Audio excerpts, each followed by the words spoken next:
Hunting tempat-tempat tersembunyi di planet kita itu seru banget loh. Hari ini aku mau ngajak kamu ikut jalan-jalan yang gak bakal kamu lupakan dalam waktu dekat. Tapi pakai baju hangat ya, hawanya bakal dingin banget nih.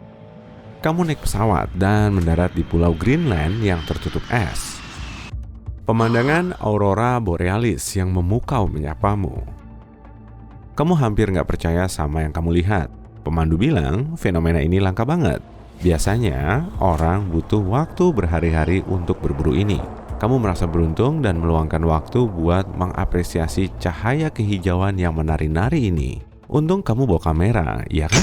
Waktu foto-foto, kamu tahu kalau aurora borealis adalah hasil dari fenomena keras. Pertunjukan cahaya spektakuler ini terjadi ketika partikel energi dari matahari menghantam atmosfer bagian atas.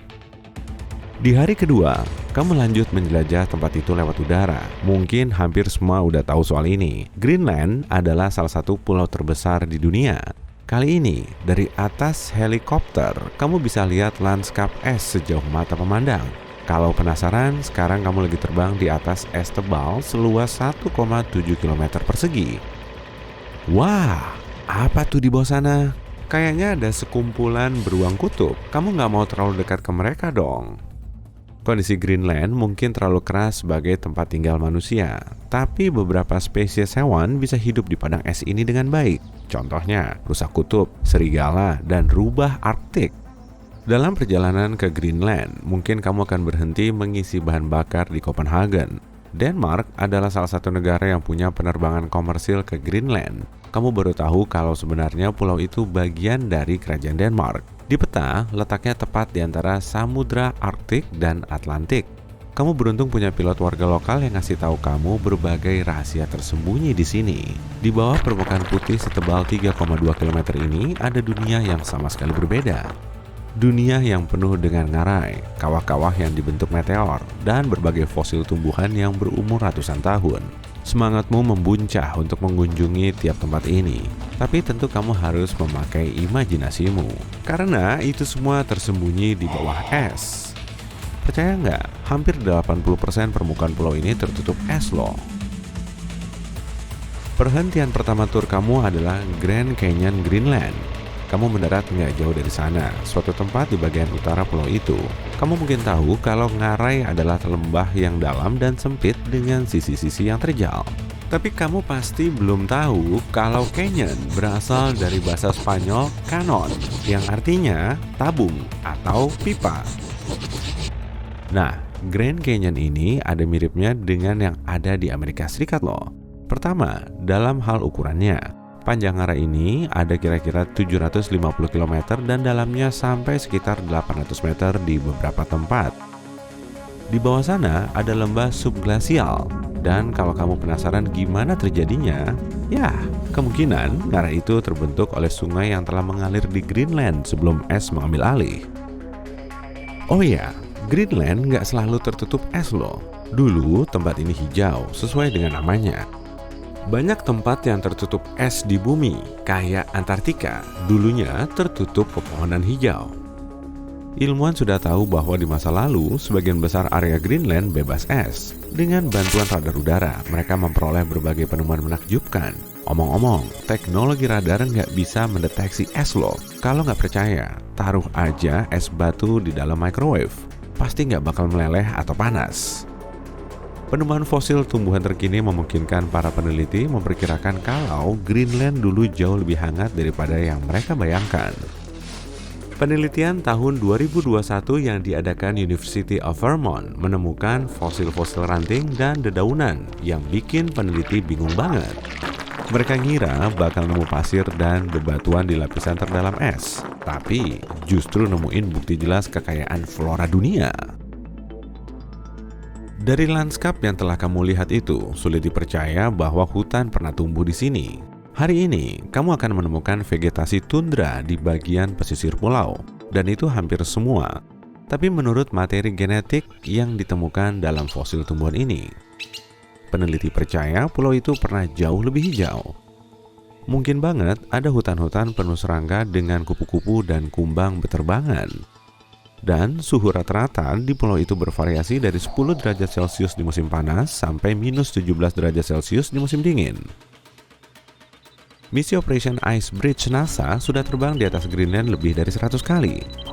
Ini memungkinkan peneliti membuat peta 3D pulau itu dan memperkirakan umur tiap lapisan es di lembaran es Greenland.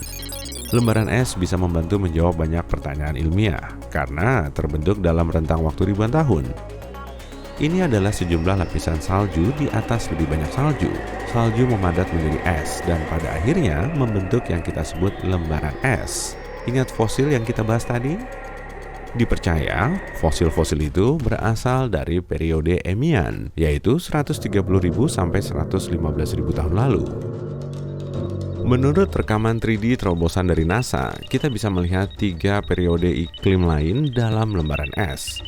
Lapisan teratas cukup rata dan seragam. Kalau mau menggali lebih dalam, kamu bisa tahu lapisan ini terbentuk selama zaman es terakhir. Lapisannya lebih kompleks dan kasar. Es di sana lebih gelap dibanding yang kamu lihat di permukaan. Kalau imajinasimu tinggi, kamu bisa bayangin kayak apa bagian dunia ini saat mamut masih berkeliaran. Kalau terus digali, kamu bakal nemu es sisa periode Eemian yang tadi ku bilang. Nah, ngarai bukan satu-satunya hal luar biasa yang ditemukan di bawah semua lapisan salju itu. Kalau bisa ngintip ke semua lapisan salju, kamu bisa lihat pegunungan mengesankan dan juga fjord yang bermuara ke laut. Di tahun 2017, ilmuwan membuat peta yang menunjukkan kayak apa tampilan Greenland tanpa semua esnya. Ada cekungan mirip mangkuk di tengah pulau besar itu. Kemungkinan besar cekungan ini adalah Danau Purba. Di sekelilingnya ada lingkar pegunungan pesisir. Pemandangan ini mungkin mirip lanskap Patagonia modern. Gunung-gunung tinggi dengan puncak salju mengelilingi danau kristal. Danau Purba di Greenland itu sendiri sudah merupakan keajaiban. Bayangin lubang sebesar Rhode Island dan Delaware disatukan. Dipercaya, danau itu menutupi area lebih dari 7.000 km persegi. Dan kala itu, danau ini diisi oleh 18 aliran air yang berbeda. Perairan biru kristal ini menarik banget tentunya, dan yang pasti dingin banget juga. Tapi kalau kamu mau tetap berenang, hati-hati ya, karena dalamnya bisa sampai 245 meter di beberapa tempat. Di hari ketiga petualanganmu, kamu menemukan taman bawah air sungguhan. Waktu berkeliaran di pulau yang tertutup es itu, pemandu memintamu untuk hati-hati sama retak-retak di permukaan. Retakan ini bertanggung jawab atas aqua lounge zaman modern yang terjadi di bawah sana. Es yang mencair dan air hujan mengalir ke dalam retakan itu sampai ke dasar sungai. Ini membentuk lanskap danau mirip permata dan anak sungai penuh air sebening kristal. Para peneliti memperkirakan sekitar 60 danau bawah es ada di sana. Dan ya, itu danau beneran. Mungkin salah satu fitur tersembunyi paling berkesan di pulau ini adalah kawah meteor. Di bawah gletser Hiawatha, bisa kamu temukan sebuah kawah benturan selebar 30 km. Cukup besar buat menelan kota Washington. Sepertinya, asteroid besi selebar 1,6 km menabrak atmosfer bumi dalam 100.000 tahun terakhir dan memilih Greenland sebagai titik pendaratannya. Kalau memang ada orang yang melihatnya, dia pasti menyaksikan pertunjukan dahsyat berupa bola api putih yang bersinar menembus langit. Ilmuwan berspekulasi, jika mendarat di lembaran es, meteor ini pasti akan menguapkan baik air maupun batu. Orang yang berdiri ratusan kilometer dari lokasi benturan akan mendengar suara seperti petir memekakan telinga dan merasakan angin berkekuatan hurikan. Tapi itu masuk akal. Kecepatan meteor memasuki atmosfer bumi kurang lebih 72.500 km per jam. Sebagai perbandingan, itu setara dengan 2,5 kali kecepatan pesawat ruang angkasa. Meteor ini pastinya bakal bikin kehebohan dan meninggalkan kawah lebar di tanah.